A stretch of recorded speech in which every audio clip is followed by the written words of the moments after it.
بسم الله الرحمن الرحيم. أيها الأحباب الكرام، السلام عليكم ورحمة الله وبركاته. أسعد الله أوقاتكم ونهاركم ولياليكم بالخير والمسرات، وأرجو أن تكونوا دوما في أمان الله وحفظه وأنتم تتابعون هذا البرنامج وغيره وفي حياتكم. أتمنى لكم التوفيق. ها نحن سيداتي سادتي، ندخل عاما جديدا. في هذه الحلقة هي الحلقة الأولى في العام 2026، ونسأل الله أن يكون عام خير ورحمة وبركة. درجت معكم في هذا البرنامج. أولا، يقول المولى سبحانه وتعالى في كتابه العزيز: لسان الذي يلحدون إليه أعجمي وهذا لسان عربي مبين، صدق الله العظيم. ويقول الشاعر العربي: الحي حي من حياة لسانه، فإذا أبيد من اللسان أبيد. هكذا دوما نبدأ البرنامج ونختتم بها، راجين من الله سبحانه وتعالى أن يوفقنا وإياكم فيما يحب ويرضى. قلت هذه هي الحلقة الأولى في هذا العام، وإن شاء الله نستمر معكم في سلسلة البرامج. كنت بدأت معكم قراءة في ديوان شعري: ماذا إذا قال القمر. وسنترك القمر ماذا قال في حديثي، ولكن سنعود. وارتأيت في هذه الحلقة أيها الأحباب أن أتحدث عن هذا الكتاب، كتاب صدر في بحر هذا العام، في نهايته، في نهاية العام الفائت، اللي هو نستطيع أن نقول 2025. والكتاب هو للمناضلة الجسورة، والدتنا جميعا، الأستاذة نسريت كرار. نسريت كرار عزيزي المشاهد هي من بين المقاتلات الإريتريات اللائي انضممن إلى الثورة، بل يعني تحملنا عبء الثورة مع كثير من الأمهات والآباء. ولذلك صدر كتاب تحت عنوان دور المرأة في الثورة الإريترية، ذكريات المناضلة، نسريت كرار. وعندما نقول نسريت كرار عزيزي المشاهد، تشرئب أمامنا كل تلك البطولات الخالدة للأمهات العزيزات الراحلات منهن واللائي على قيد الحياة. لهن منا أزكى السلام وعاطر الأمنيات، وقبل هذا وذاك الصحة والعافية. والدتنا نسريت كرار تقريبا اليوم بلغت من العمر 76 عاما، وتعيش في السودان، ونتمنى لها الصحة والعافية. ارتأيت في هذا البرنامج عزيزي المشاهد، ودعما للمكتبة العربية، وكلما صدر كتاب وقع تحت أيدينا، نحن ضمن سلسلة البرامج، أو من بين أهداف البرنامج هذا، هو الحديث عن الإصدارات العربية في الشأن الإريتري، أيا كان الشأن، سواء كان سياسة، أدب، ثقافة، دين، كل شيء يعني، لأن الحياة تشمل كل ذلك. ولذلك أنا أهيب بالمشاهد الكريم، إذا أراد أن يستعرض كتابا صدر باللغة العربية، فيمكن أن يرسل إلينا نسخة منه عبر عنوان الشبكة، شبكة سلام الإعلامية المباركة، أو على عنواني الخاص إذا أردتم ذلك. نسريت كرار.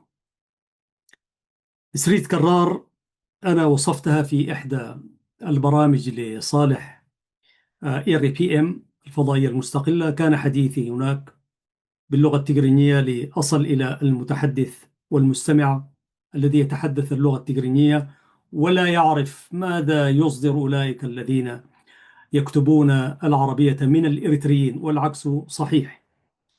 عدد هائل منا الذين نتعاطى هذه اللغة كتابة وسماعا وحديثا، بتصدر هناك كم هائل من الكتب والمنشورات، وما أكثرها تلك كما يقال يعني ماسورة محلوجة، يعني الماسورة المفكوكة يعني تحلجت، ولذلك تكب المياه.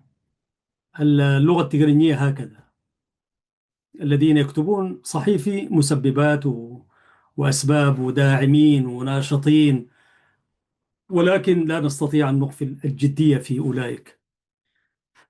يحدثون بالتقرينية جادون أكثر منا، هذه حقيقة لا مراء فيها، حقا كان وباطلا يعني.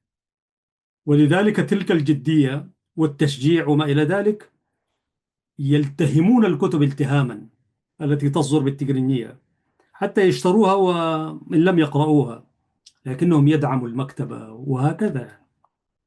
ورغم هذا وذاك، طبعا النظام الموجود في إريتريا خلق بونا وإسفينا وسدا منيعا بين الثقافتين، بين اللغتين، بين اللسانين. ولذلك أصبح أولئك يهيمون في واد والآخرون يهيمون في واد آخر، وشتان، وهيهات أن تلتقي تلك الألسن بالواقع الموجود الآن. ولذلك نحن أمام مشكلة ثقافية ومشكلة لغوية كبيرة في إريتريا. وأنا أبارك لقناة السلام أن اهتدت إلى ذلك وعملت برنامجها العربي وبرنامجها التقريني، يعني بمعنى تتحدث بلغتين. هذه محمدة، ولذلك أنا أقول عنها قناة مباركة، وهي مباركة في أشياء كثيرة. تعميما للمشاهد الكريم اليوم، وبما أن الكتاب صدر بالعربية سأقدم ملامح عن هذا الكتاب. أنا قرأته وهو كتاب في الحجم الصغير كما تشاهدون، ويتضمن 153 صفحة، تقريبا 54 بالضبط. فيه ما فيه سأستعرض لكم جانبا منه. لكنني وصفت نسريت كرار في برنامج للإر بي إم كما قلت، وصفتها بالمرأة الحديدية.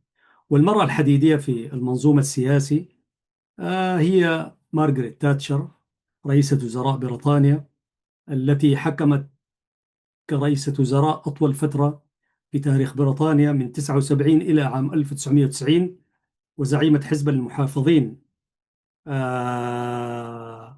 وصفت بأنها المرأة الحديدية. أنا بالنسبة لي نسريت كرار يعني يحلو أن نسميها ويجوز لنا بكل المقاييس أن نسميها مرأة حديدية، لا تعرف الاستسلام ولا الانحناء ولا الخوف ولا التزعزع.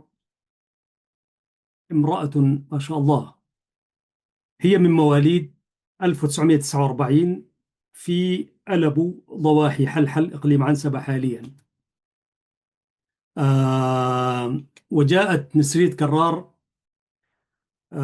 ضمن 11 أخا وأختا في أسرة صغيرة، يعني صغيرة بمعنى هذه أسرة كبيرة في حجم هذا الأسر اليوم، صغيرة بمعنى أسرة متواضعة جدا. والبقاء لله، كلهم رحلوا إلا واحدا من أخواتها، وهو عبد الله كرار. وللأسف الشديد السيد عبد الله كرار يقبع في سجون الطغمة الحاكمة اليوم في أسمرة. تقول نسريت كرار في كتابها أنها وعت للشأن الإريتري، للمشكلة الإريتري، للقضية الإريترية، وهي في مدينة كرن. وحلحل طبعا هي أقرب مدينة لها، هي مدينة كرن.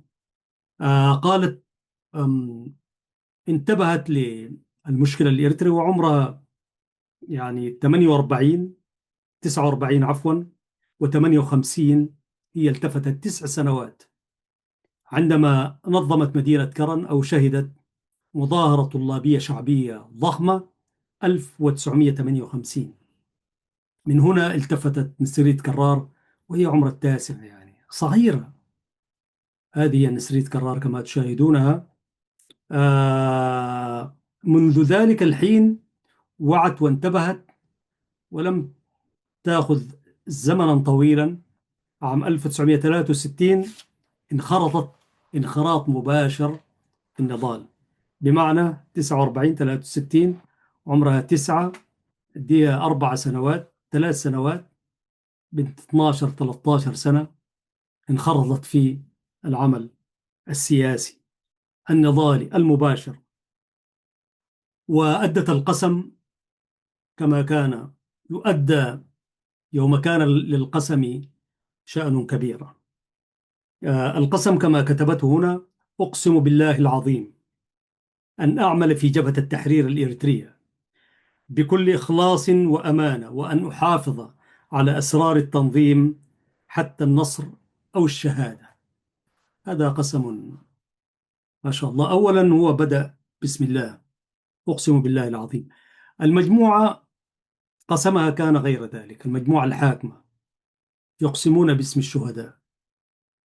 جبهة التحرير لأنه البذار كانت طيبة يعني، فهكذا كان القسم، مسلما ومسيحيا لا بد أن يؤدي القسم يعني في أدبيات جبهة التحرير قبل أن تدخل عليها ألوان ورياح السياسة الحمراء، حزب العمل وما أدراك حزب العمل. طبعا هناك تغيرت أشياء كثيرة، بل هناك من أخذ على غرة فقط لأنه كان يصلي أو كان يقرأ القرآن. وصحيح الجبهة الشعبية اليوم الحاكمة نحن نحاكمها على ممارساتها كدولة وثورة، وإن كان فعل الثورة هو ما نستطيع أن نبرئ ساحتها، لكن الجبهة على الرغم من أنها لم تجرب في الحكم، حكم الدولة يعني، لكن هنالك يعني تاريخ، ربما حتى في أدبيات الثورات واجتهاداتهم وممارساتهم أحيانا مسألة تصل إلى حد أن لا تسامح فيها يعني. فالجبهة بما لها وما عليها كان لها ما لها، خاصة مع تيار حزب العمل الذي انتشر هناك. ذكرت المناضلة نسريت كرار. أولا قبل أن ندخل إلى الذكريات، هذا الكتاب يعني فيه عمل مجموعة مقدرة. نسريت كرار لم تكتب الكتاب بنفسها، لكنها سلمت المعلومات وملكت تاريخها وذاكرة ما شاء الله يعني، تذكر تفاصيل التفاصيل.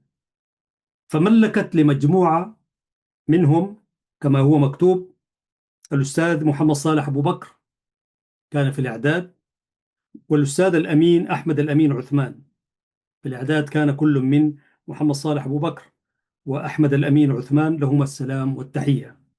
وحرر الكتاب الدكتور إدريس جميل كما تشاهدون يعني. ولذلك وهي أدلت بمعلوماتها.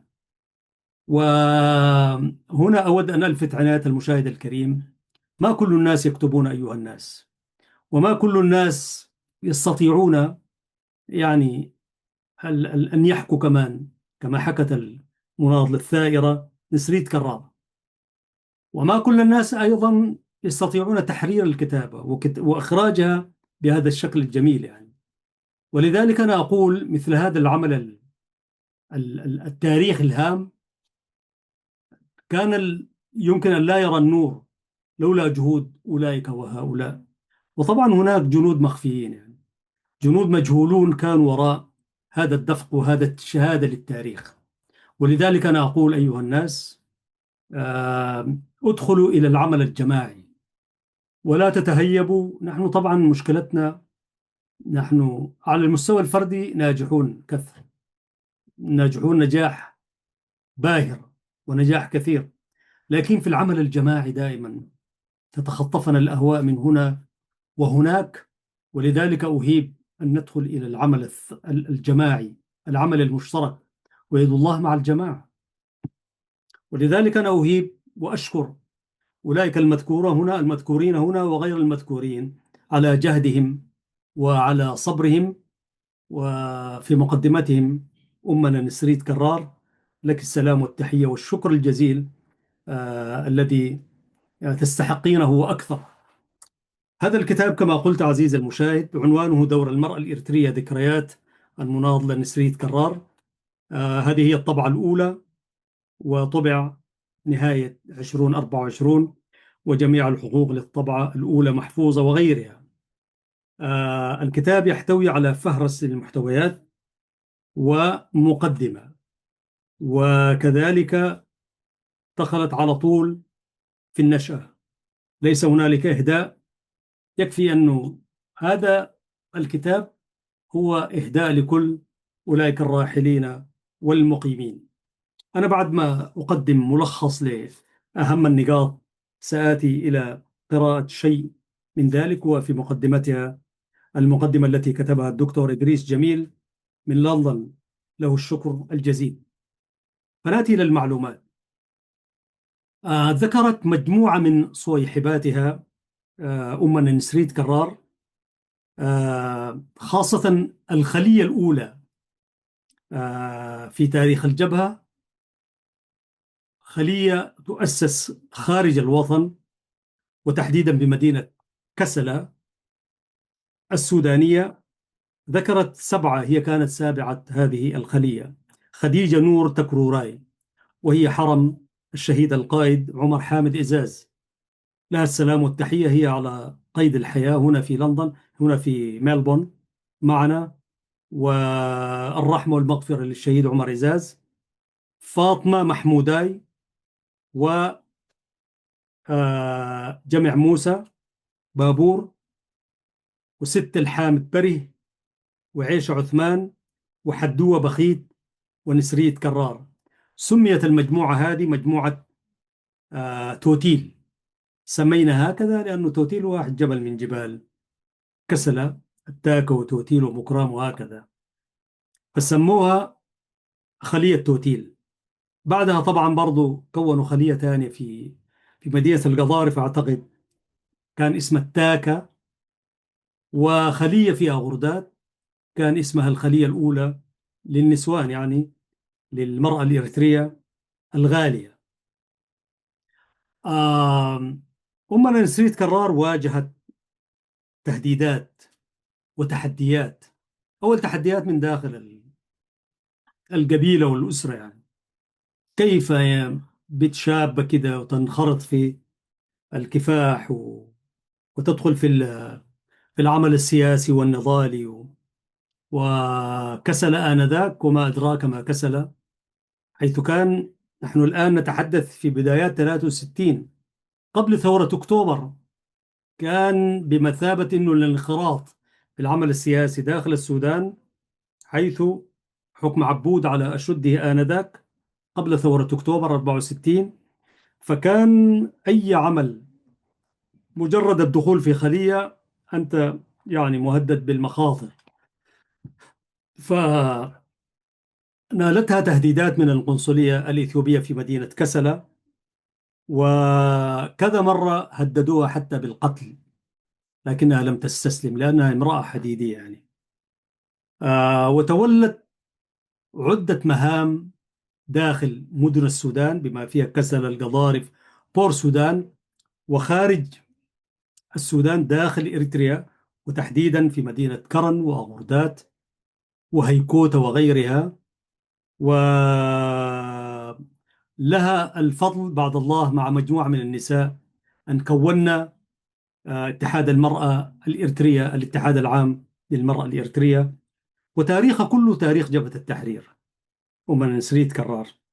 حتى آه، لم تنضم لتنظيم الجبهة الشعبية، لا قبل التحرير ولا بعد التحرير. نسريت كرار يعني نحن نقدر جهدها، حيث كان همها الأول والأخير هو الوطن، رغم أن الدنيا فتحت لها أبوابها آنذاك. على سبيل المثال، أخذت قسط كبير من فن الحياكة والخياطة مع شركة سنجر للحياكة، وهي شركة عالمية آنذاك.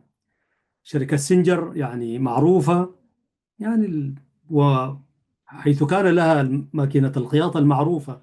اللي عنده ماكينة خياطة سنجر في بيته في تلك الفترة، سواء كان في السودان في إريتريا، يعني عنده شركة كاملة في بيته يعني. فهي كانت مندوبة شركة سنجر في كسلة، تخيل أن تكون مندوبة في ذلك العمر، بل مثلتهم كمان على نطاق مدينة القضارف. و لكن هذه الدنيا هي وظيفة كبيرة يعني. ما شغلتها عن هموم الوطن، إلى أن قدمت استقالتها من الشركة وقالت بلاش عمل، وانخرطت في العمل السياسي والعمل النضالي للمرأة. طبعا ما هو كالعمل النضالي للرجل يعني. وأنا دوما أقول إن الثورة الإريترية مدينة للأم، للأخت، للزوجة، مدينة للأم الإريترية، للزوجة، للأخت. لولا وقفة المرأة مع الثورة ما أحسب أنه الثورة أن يكون لها شأن في ذلك. على سبيل المثال مثلا، كل القادة السياسيين، الرعيل الأول، الذين تأبطوا شر هذه الثورة وأخلصوا لها وأعلنوا ولاءهم الكامل وتضحياتهم الجسام، أنا أقول لولا موافقة الزوجات الأمهات يعني، أمهاتنا نحن، زوجات أولئك الرعيل، من الزعيم حامد إدريس عواتي إلى كل من خرج من أجل الكفاح. خلونا بس نتحدث قبل 91.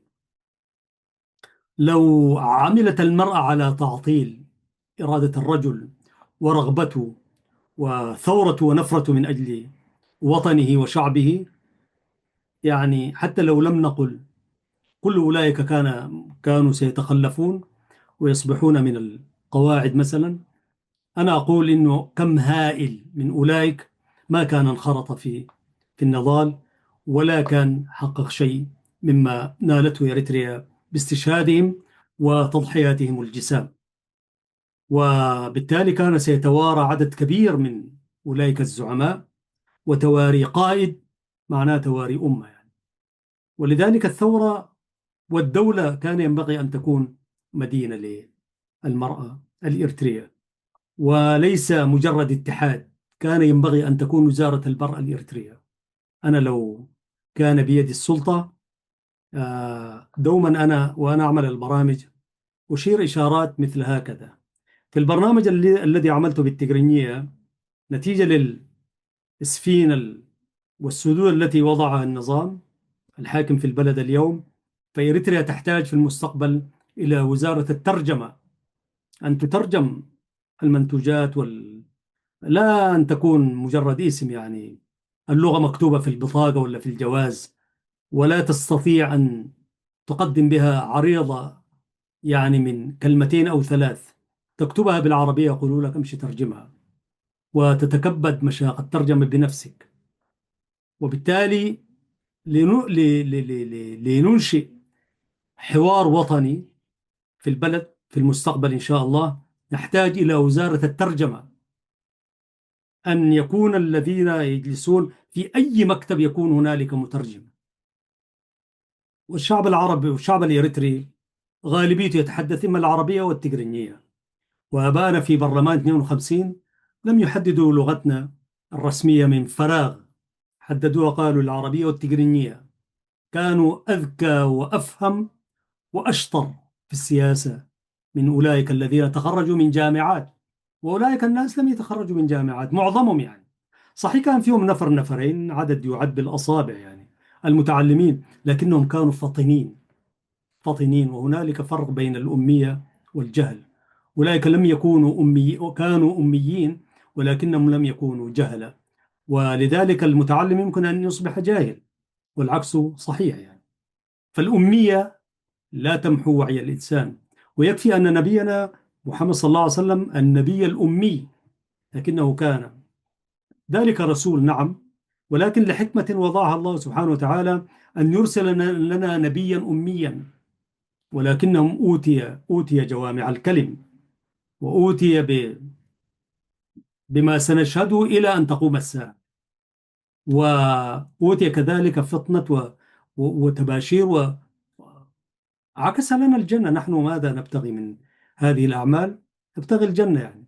النبي صلى الله عليه وسلم شرح لنا الجنة ما فيها من نعيم، ولذلك هنالك فرق بين الجهل والأمية.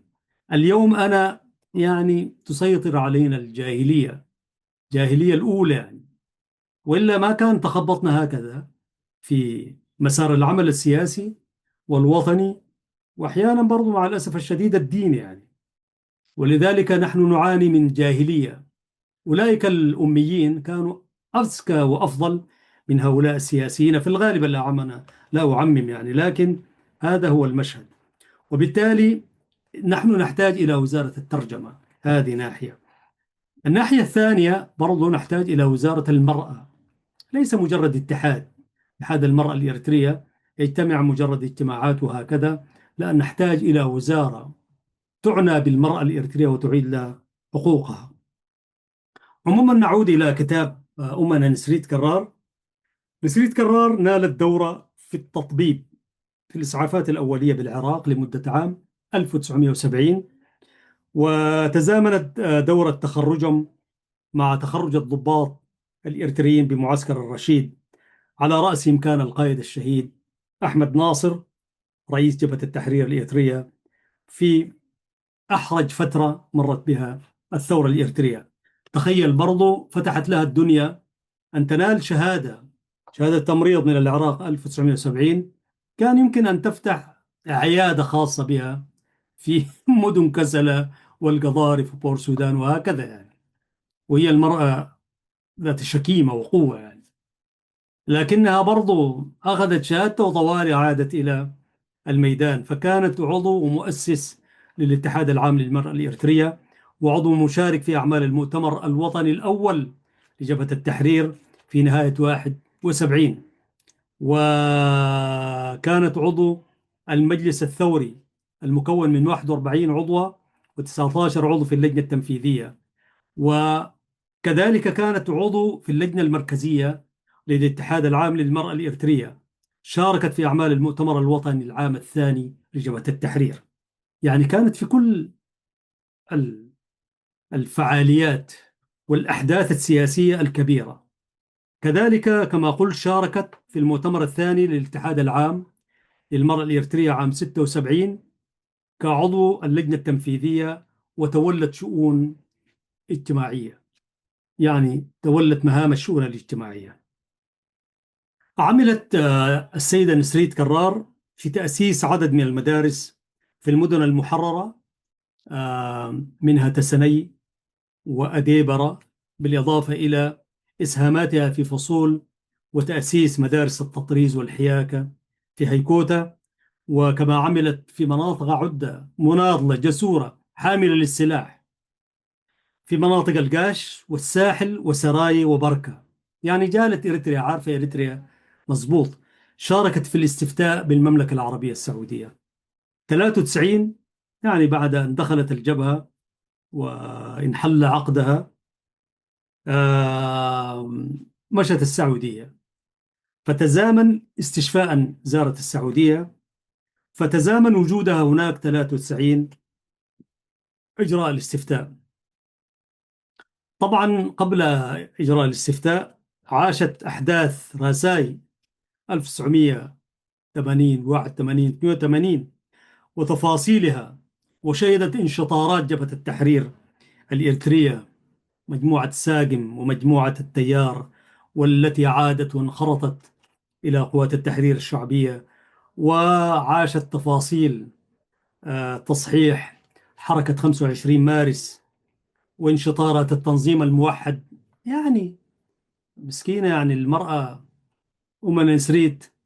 تخيل عزيزي المشاهد لو لم تدخل في أول خلية تؤسسها وتقود العمل. يعني نسريت قرار في هذا العمر لو عاشت حياتها كما تشاء خرطت، والسودان كان بإمكانها اليوم أن تكون دكتورة بأمانة يعني. لأنه يعني ليس ما حكته هنا.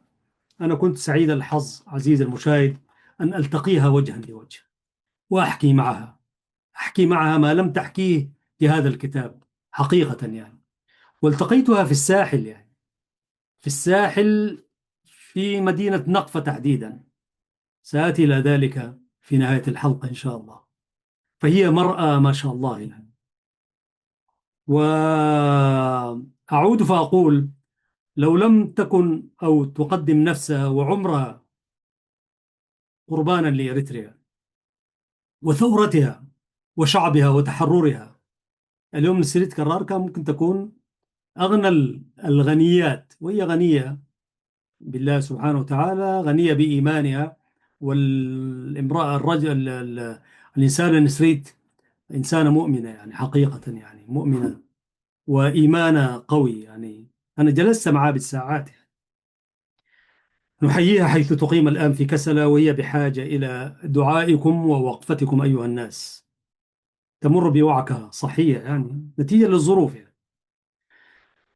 عزيزي المشاهد، الآن المشاهد الكريم سأقدم أسماء القيادات التي إما كتبت لها أو قرأت لها أو اجتمعت معها أو تبادلت معها الأفكار. ليس أفكارا كتبادل معكم خيرا وسلاما، بل أحيانا يعني هذه أسماء وقيادات ستستمعون إليها، بل أحيانا يصل المسألة إلى الشجار السياسي. وفي الشجار السياسي تبدو معادن الناس عموما رجالا ونساء، إلى درجة في يوم من الأيام يعني اشتد الخلاف بينه وبين مجموعة من القيادة في الجبهة، فضربت الطاولة بنفسها يعني بقوة. يعني ما تخاف المرأة، مرأة حديدية يعني. و... وتحدت قيادات كبيرة يعني. أتلو عليكم بعض الأسماء: عثمان خليفة، مع حفظ الألقاب طبعا إلا ما يأتي عرضا للتعريف بهم. علي محمد صالح شو، سعادة السفير الموجود في لندن. أبو بكر إدريس، الشيخ إدريس محمد آدم، رئيس البرلمان 52 ورئيس جبهة التحرير الإريترية. التقته، تحدثت إليه، خاصة موضوع الاستفسار سأشير إليه بعد قليل. هذا الزعيم الوطني الكبير إدريس، الشيخ إدريس محمد آدم. محمد علي عمرو، محمد علي عمارو، أحد مؤسسي جبهة التحرير الإريترية وقوى التحرير الشعبية والجبهة الشعبية، الذي يقبع في السجون، ولكن معلومات تقول أنه قد رحل يعني مع الأسف الشديد، رحمة الله عليه، حيا وراحلا يعني. محمد علي عمرو شخصية سياسية. ورمضان محمد نور، لهم ما عليهم أولئك كلهم، ومن الطائفتين، طائفة الجبهة الشعبية وطائفة الجبهة. أحيانا يصبحون مع الجبهة ويمسون مع الشعبية، ولكن من الجبهة الشعبية الذي دخل إلى الجبهة ما كثير، لأن العمر لم يمهل الجبهة. 81 82 تغير المشهد تماما. رمضان محمد نور شخصية سياسية كبيرة، أفضت إلى ما قدمت يعني، الله يرحمه. عمر محمد عمر عبد الله أبو طيارة. أبو طيارة ده الرعيل طوالي مع زمر مجموعة عواته، أبو طيارة وأبو شنب والمجموعة الأولى، الأرطة الشرقية، هو الدفاع السودان. عبد القادر رمضان، هذا قائد همام، استشهد أيام الفالول في منطقة دنكاليا. عبد القادر رمضان هو رجل عسكري هميم. ومحمود إبراهيم شكيني، هذه قمم كلها، يا كتبت لهم أو التقت معهم، قرأت لهم، انضمت معهم في اجتماعات، مجموعة هي موزعة في متن هذا الكتاب. عبد الله سليمان، له السلام والتحية. محمود صالح فكرس، أسماء يعني تاريخها ناصع. آدم محمد حامد قندفل، تسفاي دقيقة، تسفاي دقيقة، تسفاي تخلزقي، سيوم عقمة ميكائيل، إبراهيم إدريس توتيل، إبراهيم قدم. يعني أسماء عمنا إبراهيم قدم له السلام والتحية، الرجل المحترم. وإبراهيم توتيل فك الله وأسره. إدريس حشكب، أحمد الشيخ إسماعيل، الزين ياسين، محمد نور أحمد، مجموعة حزب العمل هؤلاء. إبراهيم محمد علي الذي كان في يوم من الأيام رئيسا لجبهة التحرير. محمد نور أحمد أمد الله في عمره معنا هنا في أستراليا. عثمان محمد قبر، محمد دهي، حامد محمود، حامد محمد، محمد فرجول، إدريس عثمان إدريس تمساح، محمد إسماعيل همد له السلام في أستراليا. حسين خليفة، شخصية سياسية. دكتور هبتة وهيلا أب عنده، صالح ياي الله يرحمه ويحسن إليه. والزعيم أحمد ناصر رئيس جبهة التحرير، هذا الزعيم المظلوم في زمن صعب، رحمة الله عليه ورحمة الله على أولئك جميعا. تخيل امرأة احتكت بهؤلاء، كيف تكون؟ الناس وحدين يتباهوا إنه أعرف فلان وفلان، تعرف عليهم أو قرأ لهم، ما بالك أن تعيش معهم؟ وليست عيشة مدن، وليست معيشة في طيارة مثلا، أو في سيارة، أو في قصر منيف. ميدان، هذا ميدان، يعني أن تجد كوب ماء تحمد الله، كوب ماء بس، سيبك من الأكل.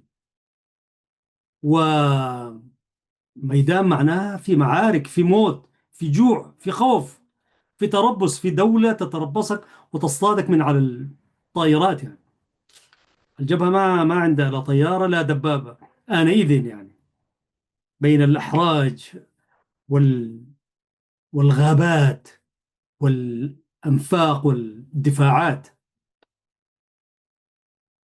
كيف صبرت؟ سبحان الله. عموما هذه ملامح للكتاب عزيزي المشاهد. والجميل أن أمنا نسريت كرار خصت صفحات نيرات وباهرات عدد من رفيقات نضالها في وفكرة جميلة بالمناسبة. يعني لو لم تذكرهم مثلا الناس يمكن ما تعرف، يعني كان ستنسى هذه الأسماء. ومن خلال ذكر هذه الأسماء ربما بعض الناس يقولوا ما المانع أن تقوم المناضلة فاطمة محموداي مثلا أن تسجل تاريخها، وهكذا سنرى بقية الأمهات.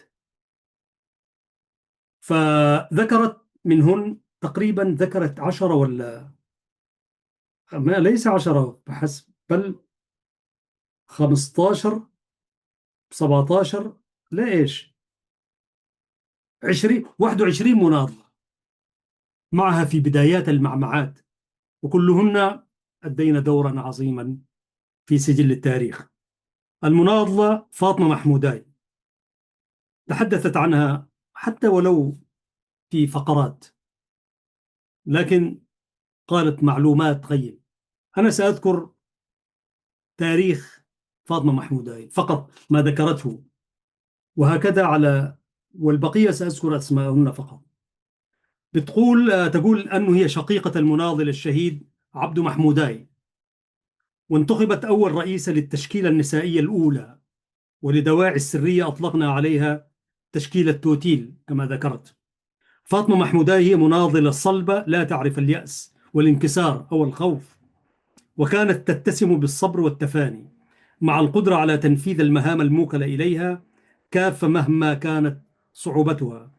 كما أصبحت لاحقا رئيسة فرع كسلة الذي أسهمت في بنائه مع رفيقاتها، وقد تم اختيارها أيضا في أول لجنة تحضيرية لمؤتمر المرأة التأسيسي، ومن ثم أصبحت عضوة في اللجنة المركزية الأولى للمرأة. كما تم إعادة انتخابها في المؤتمرين الثاني والثالث في اللجنة المركزية لاتحاد المرأة، وبقيت على عهد النضال حتى انتقلت إلى الرفيق الأعلى رحمه الله رحمة واسعة. هذه والله كل كلمة ممكن تكتب فيها صفحات من التاريخ. وأنا أقرأ هذه السطور عن الأم المناضلة فاطمة محموداي رحمها الله، رحمها الله وأكرم مثواها. آه، يعني قلت إنه اللغة السليمة الموجودة هي لغة المناضلة بالمناسبة، نسريت كرار. يعني هي حتى لما تتحدث معك في كلامها دائما في كلام فصيح. وأنا أذكر عزيزي المشاهد للتاريخ أذكرها، يعني حديثي معها في نقفة. طبعا عملت معها لقاء رسمي للإذاعة ونشر وما فيه الممنوعات يعني، لكن برضو كان في كلام لا يسجل ولا يبث، الكثير المثير. وفي حديثها دوما هي تميل إلى الفصحى، فأنا أقول هذه لغتها. ربما المجموعة اللي جلست حررت وقدمت وأخرت وهكذا يعني، لكنها تتحدث الفصيح. صحيح تغلب عليها الدارجة السودانية، والدارجة السودانية أكثر الكلام الدارج العربي الفصيح يعني. فقالت لي ونحن نتحدث عن النظام الحاكم يعني، فقالت عبارة والله أنا دوما أتذكرها. الكلام ده أنا التقيت بها عام 1995 أو 96، في هذه الفترة 94 إلى 96 تحديدا، أنا ما قادر أحدد يعني، لكن في هذه السنوات الثلاث. فنتحدث عن سياسة رأس العصبة وللعنة يعني. فقالت لي إن إيسياس يمارس علينا الإرهاق السياسي. أقسم بالله أنا هذه الكلمة أنقلها كما قالتها، وهي كلمتها. انظر إلى كلمة الإرهاق السياسي، كلمة سياسية عميقة جدا. هي ما قعدت مع الفطاحلة وأساطين السياسة الإريتريا. هي السياسة شنو في إريتريا؟ ما هي السياسة هؤلاء المجموعة: أحمد ناصر، الزين ياسين، محمد نور أحمد، حشكب، كندفل، آه، إبراهيم محمد علي، إبراهيم قدم، أحمد ناصر، شيخ إدريس محمد. ما هم دين علماء السياسة عندنا. فعشان جلست معاهم هي مسيسة، فقالت لي سياس يمارس علينا الإرهاق السياسي. والله أنا توقفت في هذه الكلمة، معناها شنو؟ قلت لها الإرهاق السياسي. شرحت لي شرح والله لا تجده في أمهات الكتب في علم السياسة، كذا وكذا وكذا وكذا وكذا. وهي كانت واثقة فيها يعني، مؤتمن. هذه هي الأم نسريت كرار، الإرهاق السياسي. كلمة كبيرة، أبحثوا عنها أيها الناس، بالذات الشغالين لنا في العمل السياسي. تحدثت عن الأخت الأم خديجة نور تكروراي، حرم الشهيد إزاز، موجودة معنا هنا في ميلبورن، الله يديها الصحة والعافية. الأخت ست الحامد بري تحدثت عن الأخت عائشة عثمان. هي تقول هكذا الأخت: والأخت جمع، عفوا جمع موسى بابور. طبعا في جمع وجمع في لغة التجريت، جمع للرجل وجمع للمرأة. تحدثت عن المناضلة الأخت زودي باشا، والأخت حدوة بخيت، والأخت فاطمة أحمد سلمون، والأخت زهرة علي، والأخت زهرة محمد أحمد يعقوب ربدة، والأخت ستة صالح، والأخت جمع عفوا جمع عبد الله حامد، والأخت فاطمة أدال أو فاطمة أدال، والأخت الفدائية سعدية تسفو الله يرحمها، والأخت المناضلة رمانة صالح الجسورة، لها السلام والتحية، وربنا يمد في الصحة وعافيته. الأخت المناضلة عرفات سعد آدم، والأخت سعدية محمد سعيد أم جمال، والمناضلة زفان ميكائيل والدة المناضلة إلسا مسفن، والمناضلة الأخت فاطمة هنجلة، والأخت المناضلة زينب أمانته. والأخت المناضلة زينب محمد موسى. 21 شخصية سياسية من الأمهات من الطراز الأول. للذين رحلنا الرحمة والمغفرة، ولله على قيد الحياة الرحمة والمغفرة كذلك. عزيزي المشاهد، هذه ملامح من الوالدة العزيزة، آه التي أفنت حتى اليوم 62 عاما. عزيزي المشاهد، من 63 إلى اليوم 62 عاما في خدمة الوطن. خدمة وطن، غير الوطن ما عندها حاجة. 76 عاما الآن هي في العمر، وتقريبا دخلنا 77 اليوم. 63 عام في رحاب الوطن. وقد بدأت ابنة 14 ربيع أو 13 ربيع، قدمت للوطن كل ذلك. فماذا أعطاها الوطن؟ سؤال يطرح نفسه عزيزي المشاهد. ماذا قدم الوطن؟ بالمناسبة هذه الأوطان بتأخذ من الناس أشياء كثيرة، ولكن الأوطان أعطتهم مباشرة كأفراد. آه، الأوطان لا تتبسم للمخلصين على فكرة. لكن الأوطان، هل يجبروها أم هي بنفسها تتبسم لأولئك الانتهازيين الغوغاء المنافقين؟ صحيح الأوطان تتبسم لهؤلاء. معادلات غريبة عزيزي المشاهد. في فهرس الكتاب تذكر كما قلت الميلاد والنشأة والمشاهد التي شكلت مشاعرها الوطنية، الالتحاق بالعمل النضالي كيف كان، تنظيم النساء في الداخل، الانتقال إلى مدينة القضارف 68، مبادرات تأسيس الاتحاد العام للمرأة الإريترية، المشاركة في أعمال المؤتمر الوطني الأول للجبهة، تأسيس الاتحاد العام للمرأة الإريترية. تحدثت عن مجزرة أغردات الدامية 75 وكيف أثر على عمل المرأة في مدن أغردات وغيرها. شاركت في أعمال المؤتمر الوطني الثاني. تحدث عن المؤتمر الثاني للاتحاد العام للمرأة الإريترية 76.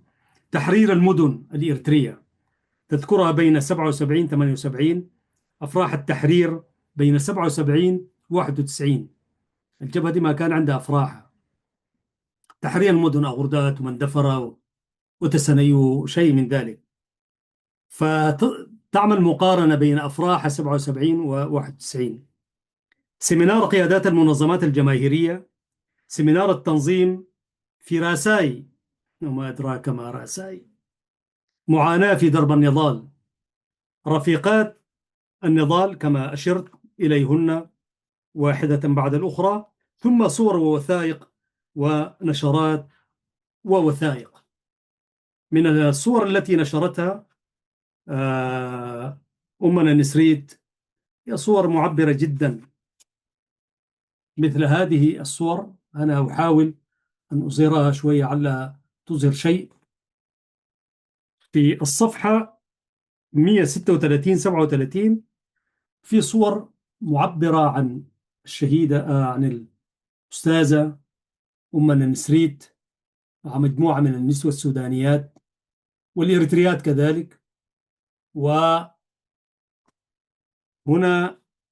في هذه الصورة، دي صورة طبعا من الميدان.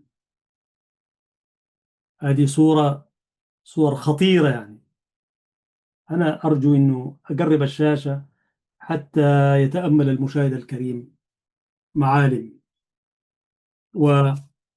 ونضال أمنا الجسورة. وهنا طبعا ماسكة سلاحها ولابسة الزي العسكري.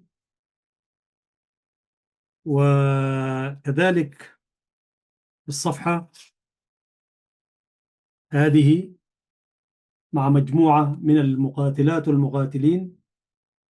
جميل أن يتضمن الكتاب صفحات من التاريخ، وإن كانت الصور ما بارزة كثير.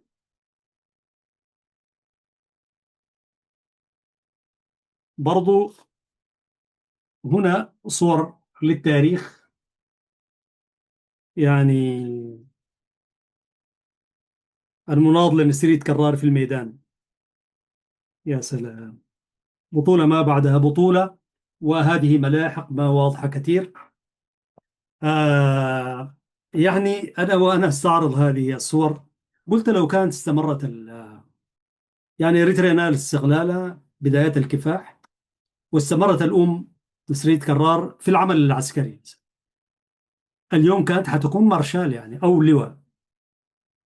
والله نياشين ودبابير وهكذا. لكنها لم تجد لا هذا ولا ذاك.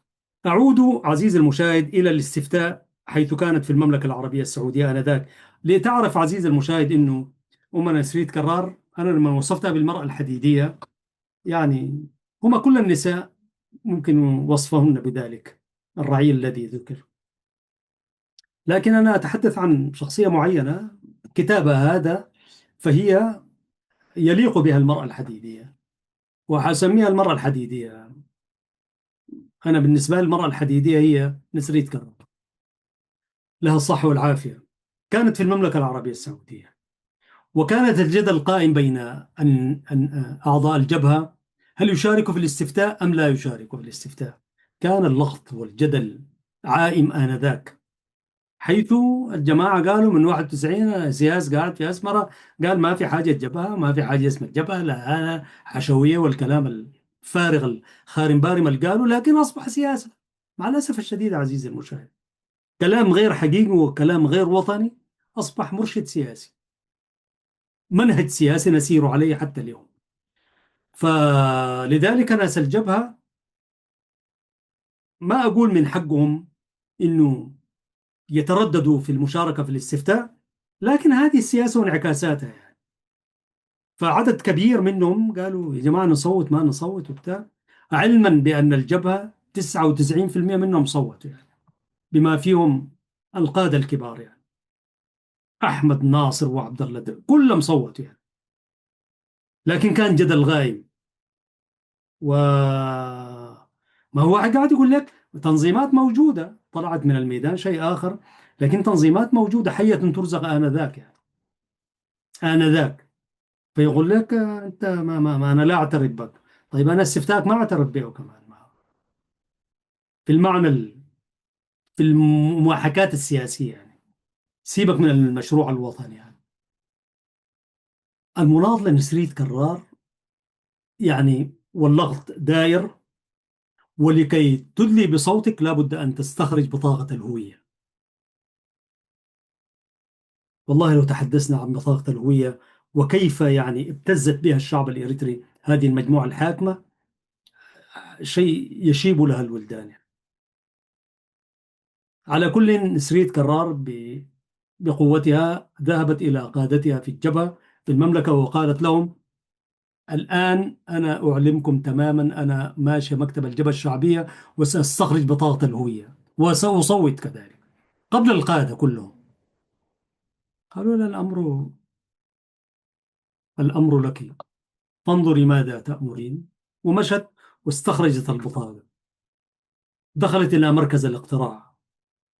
ففي إحدى المراكز الاقتراع يعني الجبهة الشعبية يعني سياسة منها ولا حسن نية، المهم عملتها ضمن اللجنة المشرفة في مركز الاقتراع.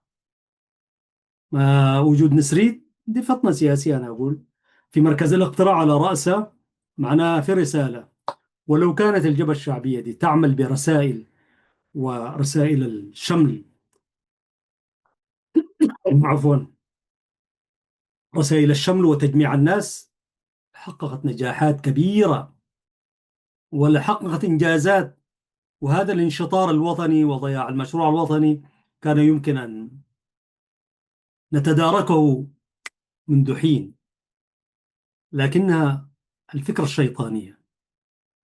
فكانت جلست مع المسؤولين في واحد من مراكز الاقتراع، شهدت بفطنتها وحضورها أن الشيخ إدريس محمد آدم رئيس جبهة التحرير الإريترية، رئيس البرلمان الإريتري، أول رئيس لجبهة التحرير الإريترية يدخل إلى مركز الاقتراع ليدلي بصوته. قبل أن يدخل،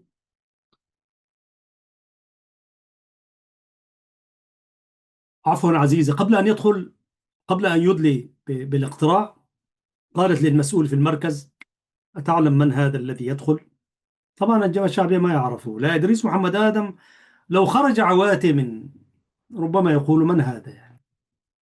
مع الأسف الشديد، لتنكر التاريخ. مش هم ما عارفين، لكنهم يتجاهلوا. ما هو قال ما في حاجة اسمها جبهة، ما في حاجة اسمها التنظيم الموحد، ما في حاجة اسمها خلاص. فقال لها: لا ما معروف. قالت له: ده إدريس محمد آدم، ده الشيخ إدريس محمد آدم. رجاء رحب به ترحيب الزعماء وترحيب القادة. هي المرة حديدية فعلا. والله واحد لو ما نسريت من خارج تنظيم الجبهة الشعبية لا يتجرأ لا يعني يعني أقول شنو يعني، لا يتجرأ أن يقول مثل هكذا، لأنه يخاف. ولو من الجبهة الشعبية ما يقولها. قالت له: هذا إدريس محمد آدم، فرحب به ترحيب القائد أمام أمته، وأجعله أول المخترعين، لأنه هو الشيخ إدريس محمد آدم. فانتبه ذلك المسؤول واستجاب لطلبها. أعتقد أنه كان رجل فطن يعني، لكن أنا لا أستبعد أنه قد حققوا معه.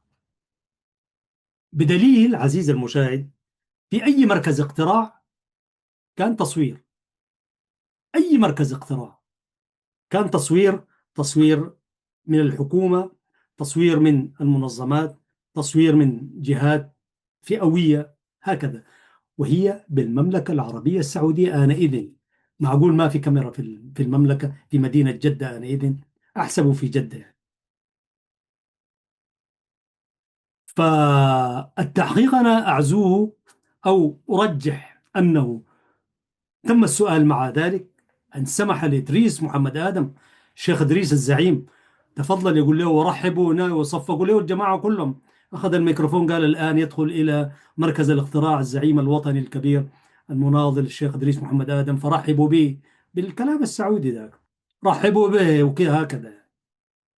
فصفقوا له وبتاع ودخلوا هناك، وطلب أن يلقي كلمة الشيخ إدريس. هي تقول هكذا في الكتاب: فسمح له أن يلقي كلمة. أنا متأكد هذا الرجل هذا السمح بالترحيب والعناية يعني قال له: إيه الحركات اللي عملتها دي؟ أنت جبهة معانا ما عارفينك وهكذا يعني.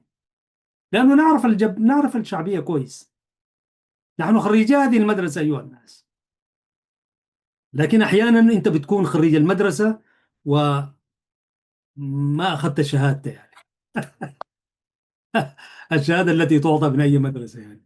نحن خريج تلك المدرسة بلا شهادة يعني. شهادتنا معكم أيها الناس، والله أنتم الشهود علينا، والحمد لله يعني. المهم، فألقى الشيخ إدريس محمد آدم كلمة، شكر اللجنة أن أعطته، أن رحبت به. ما هو كلام قائد يعني. ما أنت قائد لو ودوك بتعرف كيف تتحدث يعني. رئيس برلمان أيها الناس، 52 برلمان، 52 رئيسه، ورئيس جبهة التحرير الإريترية الشيخ إدريس يعني. فشكر اللجنة وقال: هذا يوم تاريخي، وبارك للجبهة الشعبية، وبارك للشعب الإريتري، بارك للأمة الإريترية، بارك لإريتريا التي تسمع ولا تتحدث، تسمع كل الهمس واللمس وكل الخيانات والحاجات دي كلها بتشوفها يعني. أنا لا أتحدث في الاستفتاء، لكن ما يحوك في الداخل والخارج وفي الطوابق العليا والسفلى، وإريتريا دي شاهدة، ولا تشهدن عليكم يوم القيامة يعني. أيها الناس، عموما ما استوقفني واستغربت له، وأرجح أن يكون تم التحقيق مع ذاك، أن كلمة الشيخ إدريس محمد هذا لم تسجل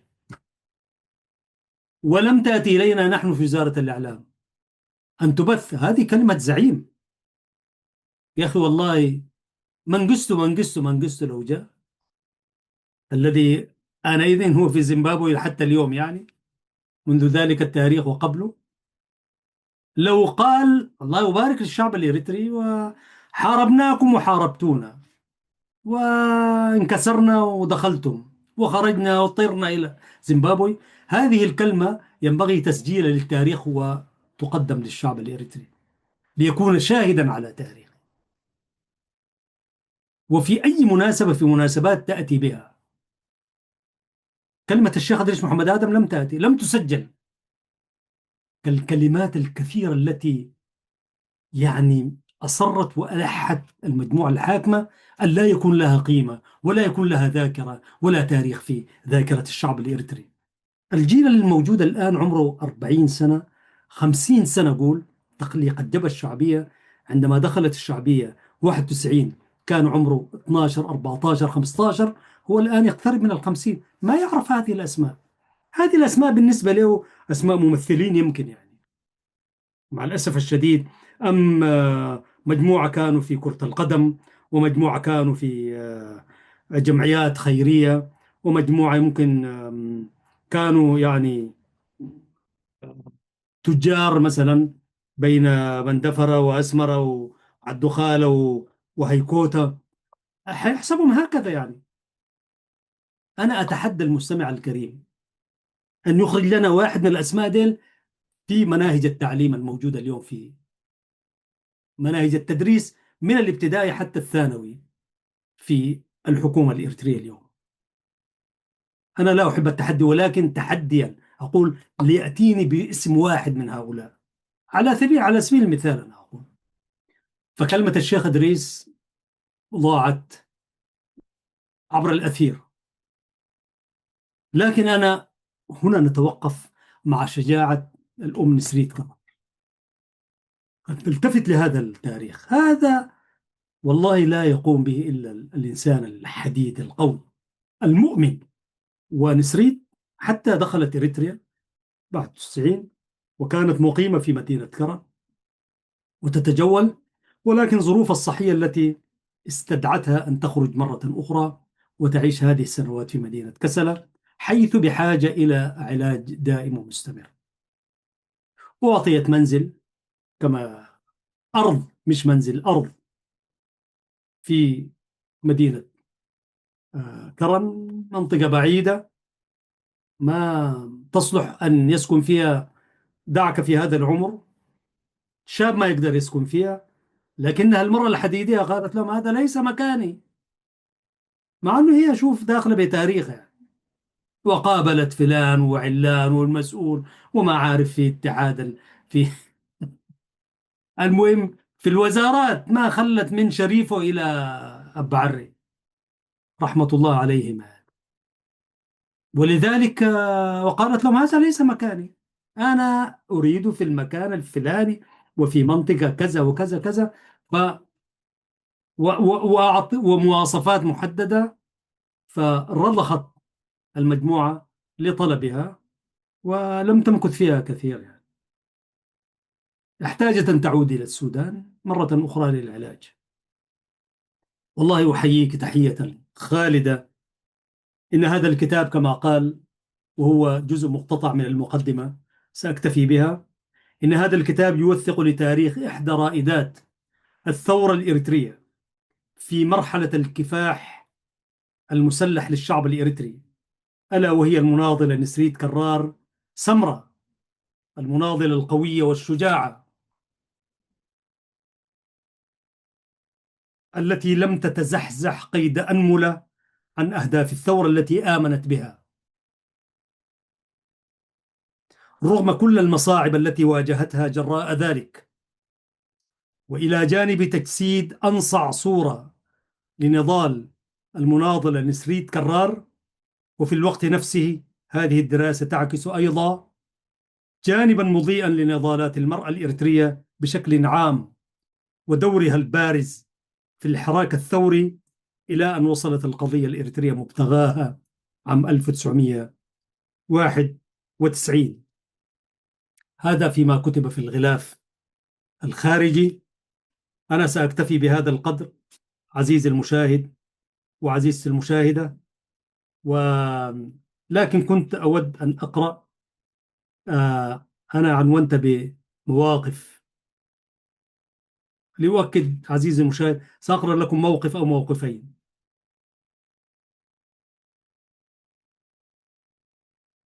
تقول في الصفحة 78 79: وكان حديثي للأخوات في قيادة الفرع: من هي الجبهة؟ إذا لم تكن أنتن وأنتم أخوات وأمهات وزوجات الشهداء والعضوات المناضلات، كان في تربص باتحاد المرأة ودخلت فيه القيادة العسكرية والسياسية، فدار تفرق بيناتهم، يعني حركات السياسة في الجبهة. فإذا لم تكن أنتن الجبهة فمن سيكون؟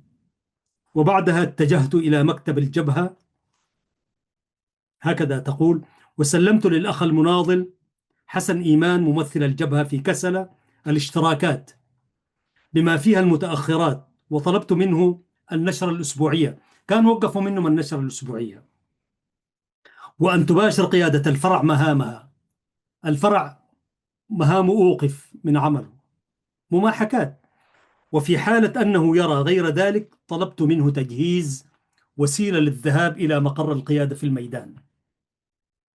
وفي حال عدم تحقق كل هذا بإمكان المشي سيرا على الأقدام إلى الميدان، والله بتعملها. وكتبت مذكرة بكل هذا وسلمتها للمناضل حسن، وهو بدوره أرسلها للقيادة.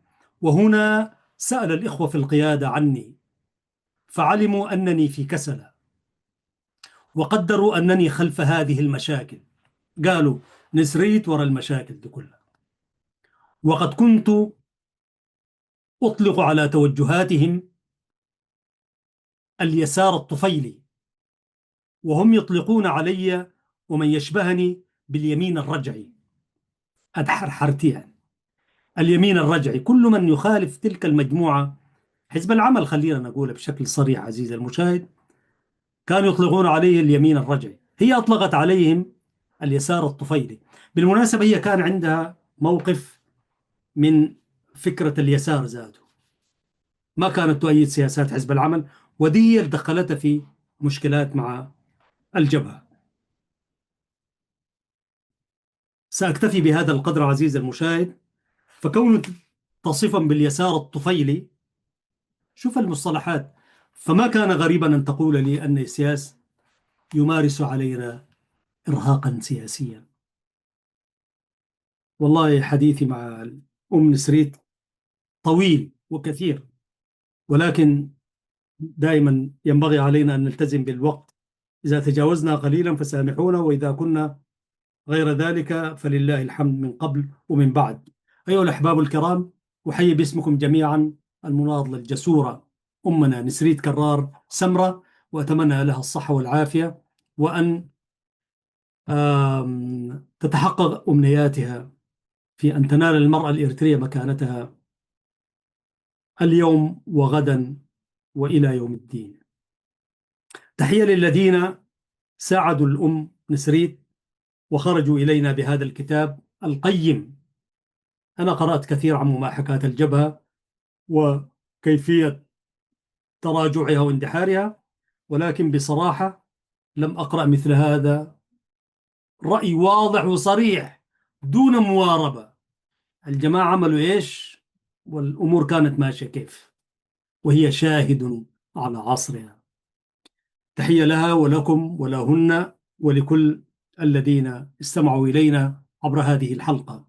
الحلقة هذه كانت عزيز المشاهد آه، رقم 216 بحمده تعالى في برنامج مع اللغة العربية من قناة سلام الإعلامية المباركة.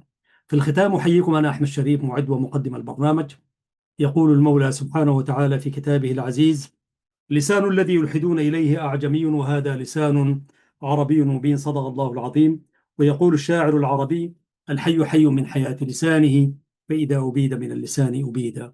آمنوا أن ألتقيكم في الحلقة المقبلة، وسنكمل ما بدأناه في ماذا إذا قال القمر إذا أمد الله في الآجال. تحياتي، والسلام عليكم ورحمة الله وبركاته.